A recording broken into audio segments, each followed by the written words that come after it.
यहाँ वायर का भी क्या हाल है और पौधे का तो कहना ही क्या। यहाँ इन पे डबल मार पड़ी है। एक तो उनके पौधों की एकदम शेप नहीं बन पाई, कैनोपी नहीं कंप्लीट हो पाई। जब ये पत्ते निकलते हैं नीचे से और जब ये बांस नहीं रहेगा तब यहाँ से यहाँ ये पौधा कैसे पहुँचेगा, उसको बांधना है। इस इन बिटवीन, इस दौरान साल 2 साल के बाद यहाँ से भी पत्ते निकलेंगे। कौन सा आपको रखना है, कौन सा आपको काटना है, एक नया नौसिखिए किसान को कोई आइडिया नहीं रहता। दोस्तों, ये engineer to farmer vlogging channel है, जो किसान मित्र यूट्यूब चैनल का ही एक सब चैनल है, जिस पर हम व्लॉग से रिलेटेड वीडियो पोस्ट करते हैं, अपनी डेली एक्टिविटीज़। मोस्टली हम ड्रैगन फ्रूट की फार्मिंग पे ही वीडियोस पोस्ट करते हैं, आप सभी को पता है।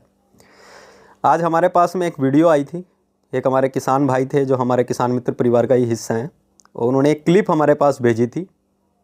वो ट्रेलिस मेथड से फार्मिंग कर रहे हैं, ड्रैगन फ्रूट की फार्मिंग, और उन्होंने क्या गलतियाँ की है, क्या गलतियाँ आपको नहीं करनी है, या फिर ट्रेलिस मेथड करने का वाकई में सही तरीका क्या है, वो आपको इस वीडियो में पूरा डिटेल से समझाएंगे।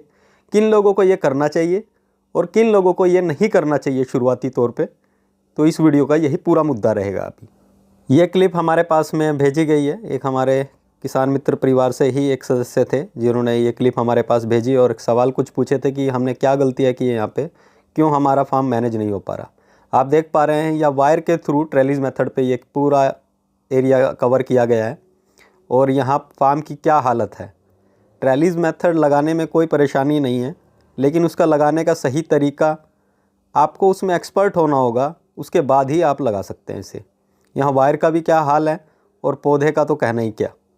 यहाँ इन पे डबल मार पड़ी है। एक तो उनके पौधों की एकदम शेप नहीं बन पाई, कैनोपी नहीं कंप्लीट हो पाई, और दूसरा यहाँ ओलावृष्टि हुई है। जैसे कि आप देख पा रहे हैं, लीफ के ऊपर में वाइट कलर के धब्बे दिखाई दे रहे होंगे आपको। ये ओलावृष्टि के कारण में ऐसा हुआ है और पूरा फार्म डिस्ट्रॉय हो गया। यहाँ इन्होंने क्या क्या गलतियाँ की है वो आपको डिटेल से बताने की कोशिश करते हैं। सबसे बड़ी गलती तो ये की है, इन्होंने मैनेजमेंट इनका एकदम पुअर है। ना ही इन्होंने समय पे प्रूनिंग की है। एक लीफ को ऊपर सीधा नहीं लेके जाने के बजाय पूरा एक झाड़नुमा इसको कैनोपी बनाने की कोशिश की है, जिसके कारण में ये मैनेज नहीं कर पाए इसे। और ये करीबन 1.5 से 2 साल का फार्म है और ये पूरा टोटली फेलियर है। इसे वाकई में ही करने का सही तरीका क्या है, चलिए आज डिटेल से इसके बारे में जानते हैं। सब्सक्राइब कीजिए engineer to farmer blogging channel और दबाइए ये बेल आइकन, प्रेस कीजिए ऑल नोटिफिकेशन, ताकि आप हमारे आने वाली सभी वीडियोस का नोटिफिकेशन पा सकें और वीडियो जल्द से जल्द देख सकें। दोस्तों, ट्रेलिस मेथड और रिंग और पोल सिस्टम, एमओपी सिस्टम जिसको बोला जाता है, रिंग का और जो पोल से हम जो बनाते हैं, टायर लगाते हैं कुछ लोग, इन दोनों में अंतर क्या है और कौन सा बेहतर है किसके लिए। यहाँ जो आप प्लांटेशन देख पा रहे हैं ये ट्रेलिस मेथड में है। यहाँ हमने कोई वायर यूज़ नहीं की है। यहाँ जो पूरा स्ट्रक्चर आप देख पा रहे हैं, ये पूरा का पूरा स्ट्रक्चर जीआई पाइप पे है। जीआई पाइप क्यों लगाया गया है कि रस्ट ना पकड़े और इसको लोड को बियर कर पाए। क्योंकि यहाँ आप अगर देख पाएंगे, पोल से पोल की जो दूरी है यहाँ 10 फीट रखी गई है, और इस 10 फीट के बीच में हर एक फीट पे दो पौधे प्लांटेशन किए हैं। मीन्स एक इस साइड में और दूसरा इस साइड में। और आप बीच में देख पा रहे हैं ये बांस लगा हुआ है। बांस 3 से 4 महीने में गल जाता है। उसके बाद क्या होगा, जब पौधा 4 से 5 महीने में ये पाइप की हाइट पे आ जाता है, तो हम इस तरह से इसको बांध देते हैं, और जैसे ही उसकी लेंथ बढ़ने लगती है तो वो धीरे धीरे बैंड होने लगता है। इसके बाद का प्रोसेस क्या है मैं भी आपको दिखाता हूँ। इससे पहले क्या होता है, ये जो आपने बांस गाड़ा हुआ है ये नीचे से गल जाएगा, या कुछ समय के बाद हम इसको खुद ही निकाल देंगे। उसके बाद ये जो 2 पौधे हैं इन दोनों को आपस में बांध देंगे। अब बात करते हैं इसके रिस्क फैक्टर की, और इसमें कॉस्ट कितनी आती है और किन लोगों को ये करना चाहिए।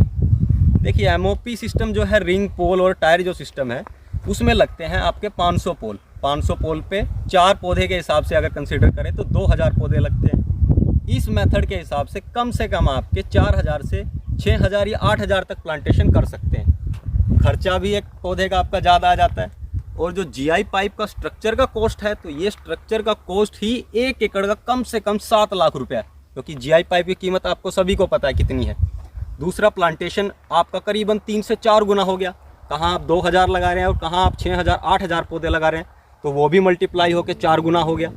अब किन लोगों को ये लगाना चाहिए, नफ़े नुकसान मैं बता देता हूँ।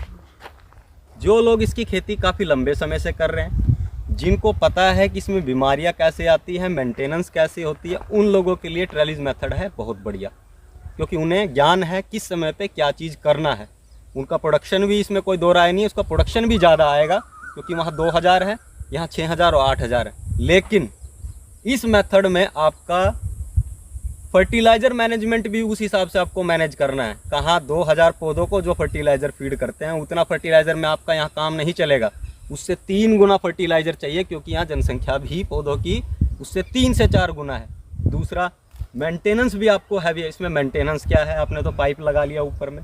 मेंटेनेंस ये है, जब ये पत्ते निकलते हैं नीचे से और जब ये बांस नहीं रहेगा, तब यहाँ से यहाँ ये पौधा कैसे पहुँचेगा, उसको बांधना है। इस इन बिटवीन, इस दौरान साल 2 साल के बाद यहाँ से भी पत्ते निकलेंगे। कौन सा आपको रखना है, कौन सा आपको काटना है, एक नया नौसिखिए किसान को कोई आइडिया नहीं रहता। अगर हमारी राय के बारे में पूछे कि आपको कौन सा मेथड किसानों को सजेस्ट करना है, तो हम रिंग और पोल सिस्टम किसानों को सजेस्ट करते हैं, उन किसानों को जो इसकी खेती पहली बार कर रहे हैं, क्योंकि वो नए हैं, नौसिखिए हैं। अगर उनका नुकसान होता है तो वो हमारे ऊपर भी भारी पड़ेगा और किसान तो मर ही जाएगा, उसमें जानी चली जाएगी, क्योंकि खर्चा ही 5 से 6 लाख है।